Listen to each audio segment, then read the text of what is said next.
శ్రీ క్రోధినామ సంవత్సర ఉగాది రాశి ఫలాల్లో భాగంగా సింహరాశి వారికి ఎలా ఉండబోతోంది? ఉగాది నుండి వీరి జీవితంలో ఎటువంటి మార్పులు సంభవించబోతున్నాయి? వీరికి కలిసొచ్చే అంశాలేమిటి? వీరు చేసే వృత్తి, ఉద్యోగ, వ్యాపారాలు, వైవాహిక జీవితం, సంతానం, ఆరోగ్యం, అదేవిధంగా రాజకీయ రంగంలో ఉన్నవారికి, కళాకారులకు, వ్యవసాయదారులకు ఈ ఉగాది నుండి ఎటువంటి ఫలితాలు రాబోతున్నాయి అనే విషయాలు వీడియోలో తెలుసుకుందాం. అదేవిధంగా మరిన్ని మంచి ఫలితాల కోసం మీరు ఏ దేవత ఆరాధన చేసుకోవాలి కూడా ఇప్పుడు తెలుసుకుందాం. అంతకన్నా ముందు మా ఛానల్ని మీరు మొదటిసారి చూస్తున్నట్టయితే కనుక ఛానల్ని సబ్స్క్రైబ్ చేసుకోండి. పక్కనే ఉన్న బెల్ ఐకాన్ని యాక్టివేట్ చేసుకోండి. దీనివల్ల మేము చేసే ప్రతి వీడియో నోటిఫికేషన్ ద్వారా మీ దాకా చేరుతుంది. సింహరాశికి అధిపతి సూర్యుడు. ముందుగా అతిపెద్ద గ్రహాలైన గురు, శని, రాహు, కేతువుల యొక్క గ్రహస్థితి ఏ విధంగా ఉంది అని తెలుసుకున్నట్టయితే ఫలితాలు తెలుసుకోవచ్చు. ఎందుకంటే ఈ పెద్ద గ్రహాలు ఒక సంవత్సరం పైబడి ఒకే రాశిలో సంచరిస్తుంటాయి. కాబట్టి ఈ గ్రహాలకు ఎక్కువ ప్రాధాన్యత ఉంటుంది. మరి గ్రహస్థితి చూద్దాం. గురుగ్రహం 30 ఏప్రిల్ వరకు మేషరాశిలో ఉండి మే 1 నుండి వృషభంలో స్థితి పొందుతుంది. 10వ స్థానంలో సింహరాశిలో నుండి గురుగ్రహం మే 1 నుంచి వృషభ రాశిలోకి ఎంటర్ అవగానే అక్కడి నుంచి నర్మదా నదికి పుష్కరాలు ప్రారంభమవుతాయి. ఎందుకంటే ఇది శుభగ్రహం. సింహరాశి వారికి పంచమ అష్టాధిపతి మే 1 నుంచి 1 సంవత్సరం పాటుగా 10వ స్థానంలో ఉంటున్నారు.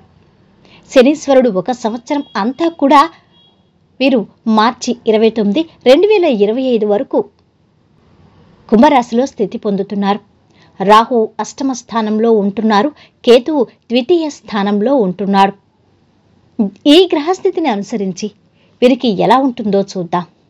ముందుగా ఉద్యోగస్తులని చూసుకుంటే అష్టమాధిపతి దశమంలో ఉన్నాడు. ఇది కలిసొచ్చే అంశమే. కానీ అష్టమంలో రాహుతో ఉన్నారు.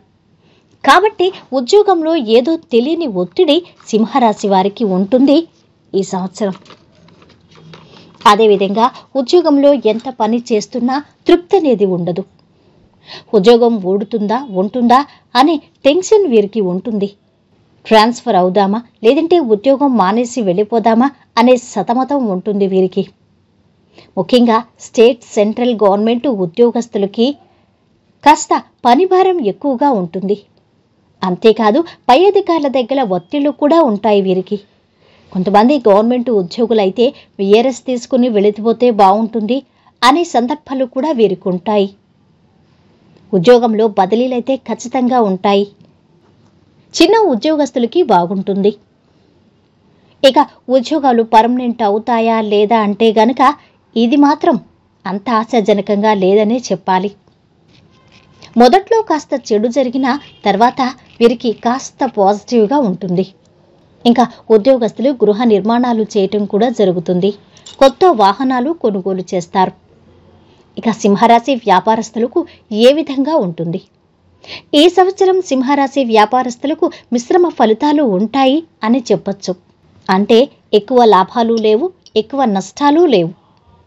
ముఖ్యంగా సిమెంటు, ఇసుక, ఇనుము ఈ వ్యాపారాలు చేసేవారికి సమయం బాగుంది. వ్యాపారాల్లో రాణిస్తారు. కన్స్ట్రక్షన్, రియల్ ఎస్టేట్ వీరికి బాగుంది. ఈ సంవత్సరానికి రాజు కుజుడయ్యాడు. కుజుడంటే భూమికి సంబంధించిన గ్రహం. కాబట్టి construction business, real estate business చేసేవారికి సమయం బాగుంటుంది.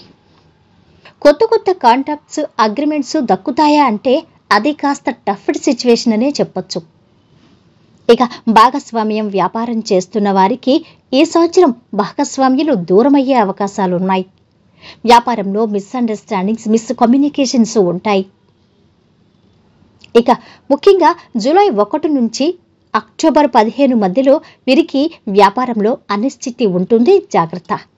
మొత్తం మీద వ్యాపారస్తులకైతే మిశ్రమ ఫలితాలే గోచరిస్తున్నాయి ఈ సంవత్సరం. ఇక విద్యార్థులకు ఎలా ఉంటుంది? ఈ సంవత్సరం విద్యార్థులకు అనుకూలంగానే ఉంది. దీంతో వీరికి జ్ఞాపక శక్తి పెరుగుతుంది. చదవాలి అనే తాపత్రయం, తపన పెరుగుతుంది. అష్టమంలో గురుడింట రాహుతో ఉన్నాడు కాబట్టి జాగ్రత్తగా ఉండాలి. అష్టమంలో గురుడింట రాహు ఉన్నాడు.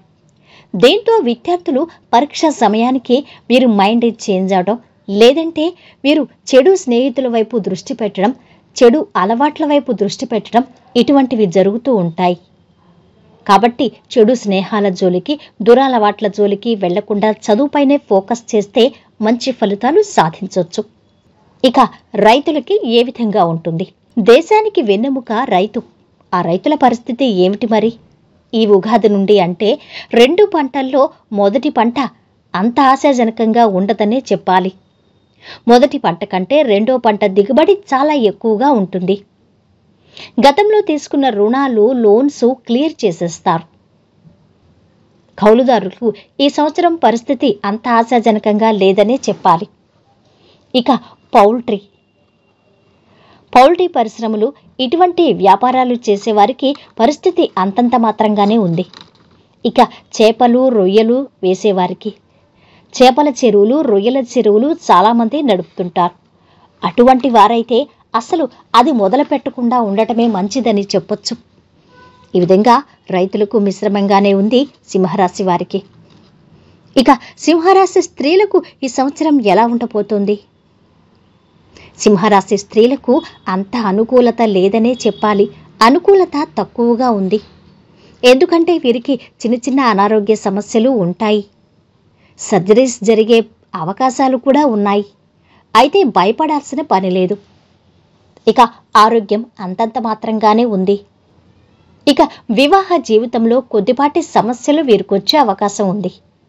జీవిత భాగస్వామికి వీరికి మధ్య ఆర్థిక విషయాల్లో కాస్త మనస్పర్ధలు, గొడవలు, పొరపచ్చాలు వచ్చే అవకాశాలు కనిపిస్తున్నాయి. ఇక ఉద్యోగం చేసే సింహరాశి స్త్రీలు ఉద్యోగాల్లో పై అధికారుల ఒత్తిళ్లకు గురవుతారు. పై అధికారులతో సమస్యలు ఎదుర్కొంటారు.